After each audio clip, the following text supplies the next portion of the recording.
ಪರಪ್ಪನ ಅಗ್ರಹಾರದಲ್ಲಿ ಜೈಲಿನಲ್ಲಿ ದರ್ಶನ್ಗೆ ರಾಜಾತಿಥ್ಯ ಸಿಕ್ಕಂತಹ ಫೋಟೋ ಎಲ್ಲವನ್ನು ಕೂಡ ಅನಾವರಣ ಮಾಡಿತು. ರೌಡಿ ಶೀಟರ್ ವಿಲ್ಸನ್ ಗಾರ್ಡನ್ ನಾಗನ ಕರಾಳ ಮುಖ ಕೂಡ ಬಯಲಾಗ್ತಾ ಇದೆ. ಹೊರಗಡೆ ಇರ್ಲಿ, ಜೈಲಿನಲ್ಲಿರಲಿ, ನಾಗನ ದರ್ಪ ಮಾತ್ರ ನಿಂತಿಲ್ಲ.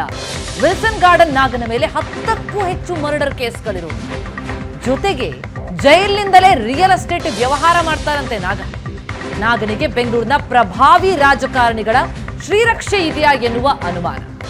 ಶಾಸಕರು ಸಚಿವರುಗಳ ಹೆಸರು ಹೇಳಿ ಬೆದರಿಕೆ ಹಾಕ್ತಾನಂತೆ. ರಾಜಕಾರಣಿಗಳ ಹೆಸರನ್ನ ಬಳಸಿಕೊಂಡು ರಿಯಲ್ ಎಸ್ಟೇಟ್ ವ್ಯವಹಾರವನ್ನ ನಡೆಸ್ತಾ ಇದ್ದಾನ.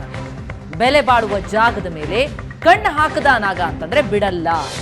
ಜಮೀನು ಮಾಲೀಕರನ್ನ ಹೆದರಿಸಿ ಆ ಜಾಗ ಕಬ್ಜಾ ಮಾಡ್ತಾನೆ ಎನ್ನುವಂತಹ ಆರೋಪ ಇದೆ.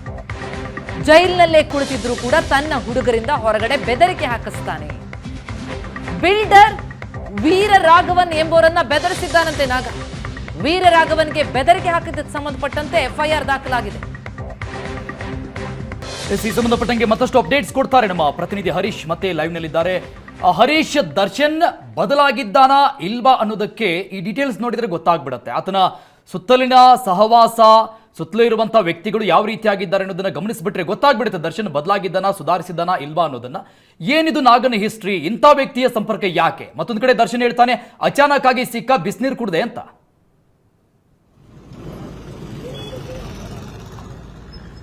ಅರುಣ್, ಈ ವಿಲ್ಸನ್ ಗಾರ್ಡನ್ ನಾಗ ಅಲಿಯಾಸ್ ನಾಗರಾಜ ಏನಿದ್ದಾನೆ, ಈತನ ಮೇಲೆ ಇದುವರೆಗೂ 23 ಪ್ರಕರಣಗಳು ದಾಖಲಾಗಿವೆ. ಅದರಲ್ಲಿ 10 ಪ್ರಕರಣಗಳು ಕೊಲೆ ಪ್ರಕರಣಗಳೇ ಆಗಿರುವಂತದ್ದು. ಈ 23 ಪ್ರಕರಣಗಳಲ್ಲಿ ಕೆಲವೊಂದು ಪ್ರಕರಣಗಳು ಖುಲಾಸೆ ಆದ್ರೆ ಇನ್ನೂ ಸಹ ನ್ಯಾಯಾಲಯದಲ್ಲಿ ಒಂದಷ್ಟು ಪ್ರಕರಣಗಳು ನಡೀತಾ ಇದ್ದಾವೆ. ಇತ್ತೀಚೆಗಷ್ಟೇ ಪರಪ್ಪನ ಅಗ್ರಹಾರ ಜೈಲಿನಿಂದ ಬಿಡುಗಡೆಯಾಗಿ ಹೋಗ್ತಾ ಇದ್ದಂತ ರೌಡಿ ಶೀಟರ್ ಸಿದ್ದಾಪುರ ಮಹೇಶ್ನನ್ನ ರಸ್ತೆಯಲ್ಲೇ ಕೊಚ್ಚಿ ಕೊಲೆ ಮಾಡಿರ್ತಾರೆ. ಆ ಒಂದು ಪ್ರಕರಣದಲ್ಲೂ ಸಹ ವಿಲ್ಸನ್ ಗಾರ್ಡನ್ ನಾಗನ ಹಸ್ತಕ್ಷೇಪ ಇದೆ ಅಂತೇಳಿ ಈಗಾಗಲೇ ಆತನನ್ನ ಬಂಧನ ಮಾಡಲಾಗಿದೆ. ಈಗಾಗಲೇ ಆತ ಆ ಕೇಸ್ನಲ್ಲಿ ಪರಪ್ಪನ ಅಗ್ರಹಾರ ಜೈಲಿನಲ್ಲಿದ್ದಾರೆ. ಜೊತೆಗೆ ಈ ಒಂದು ಪ್ರಕರಣದಲ್ಲಿ ಕೋಕಾ ಸಹ ಎನ್ವೋಕ್ ಆಗಿದೆ. ಈ ನಿಟ್ಟಿನಲ್ಲಿ ಆತನಿಗೆ ಬೇಲ್ ಕೂಡ ಸಿಕ್ಕಿಲ್ಲ. ಹೀಗಾಗಿ ಪರಪ್ಪನ ಅಗ್ರಹಾರ ಏನೊಂದು ಜೈಲಿನಲ್ಲಿ ಇರುವಂತದ್ದು. ಜೊತೆಗೆ ಈಗಾಗಲೇ ಇಂಥವರ ಸಹವಾಸ ಜೈಲಿನಲ್ಲಿ ದರ್ಶನ್ ಮಾಡ್ತಾ ಇದ್ದಾರೆ ಅನ್ನುವಂಥದ್ದು.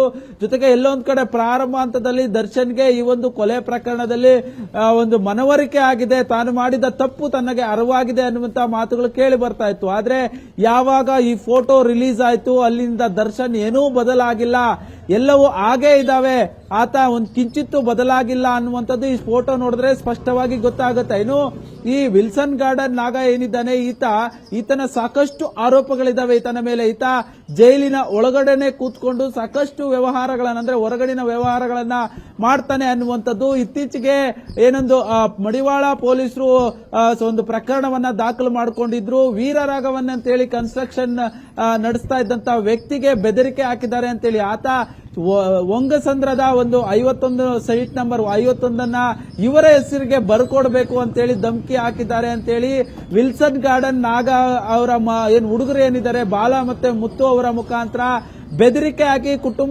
ಕುಟುಂಬಸ್ಥರನ್ನ ಕಿಡ್ನಾಪ್ ಮಾಡೋದಾಗಿ ಬೆದರಿಕೆ ಹಾಕಿ ಈ ಸೈಟ್ ಕಬ್ಜಾ ಮಾಡೋದಕ್ಕೆ ಮುಂದಾಗಿದ್ರು ಅಂತೇಳಿ ಈಗ ವಿಚಾರಗಳು ಗೊತ್ತಾಗ್ತಾ ಇರುವಂತದ್ದು.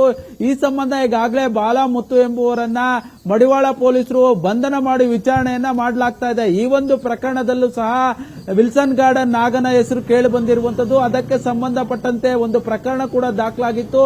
ಸದ್ಯಕ್ಕೆ ಪೊಲೀಸರು ಇನ್ನು ತನಿಖೆಯನ್ನ ಮಾಡ್ತಾ ಇದ್ದಾರೆ. ಈಗಾಗಲೇ ಆ ಪ್ರಕರಣಕ್ಕೆ ಸಂಬಂಧಪಟ್ಟಂತೆ ವಿಲ್ಸನ್ ಗಾರ್ಡನ್ ನಾಗನನ್ನ ನ್ಯಾಯಾಲಯದಲ್ಲಿ ಅನುಮತಿ ಪಡೆದು ಈಗಾಗಲೇ ಏನೊಂದು ಜೈಲಿನಲ್ಲಿ ಸರ್ಚ್ ಸಹ ಮಾಡಲಾಗಿದೆ. ಆತನ ಬ್ಯಾರಕ್ ಜೊತೆಗೆ ಆತನ ಬಳಿ ಮೊಬೈಲ್ ಏನಾದ್ರೂ ಯೂಸ್ ಮಾಡ್ತಾ ಇದ್ದ, ಈ ರೀತಿಯಾದಂತಹ ಒಂದಷ್ಟು ತನಿಖೆಯನ್ನ ಈಗಾಗಲೇ ಮಾಡಿದ್ದಾರೆ. ಆ ತನಿಖೆ ಇನ್ನೂ ಪ್ರಗತಿಯಲ್ಲಿದೆ. ಆದ್ರೆ ಈ ವಿಲ್ಸನ್ ಗಾರ್ಡನ್ ನಾಗನಿಗೆ ಸಾಕಷ್ಟು ಅಂದ್ರೆ ರಾಜಕಾರಣಿಗಳ ಶ್ರೀರಕ್ಷೆ ಇದೆ.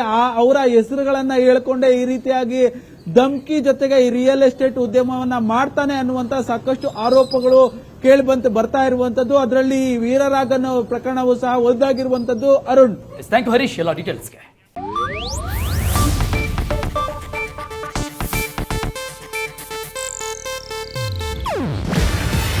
ಇದು ಏಷ್ಯಾನೆಟ್ ನ್ಯೂಸ್ ನೆಟ್ವರ್ಕ್ ಪ್ರಸ್ತುತಿ. ನೀವು ನೋಡ್ತಿದ್ದೀರಾ ಏಷ್ಯಾನೆಟ್ ಸುವರ್ಣ ನ್ಯೂಸ್.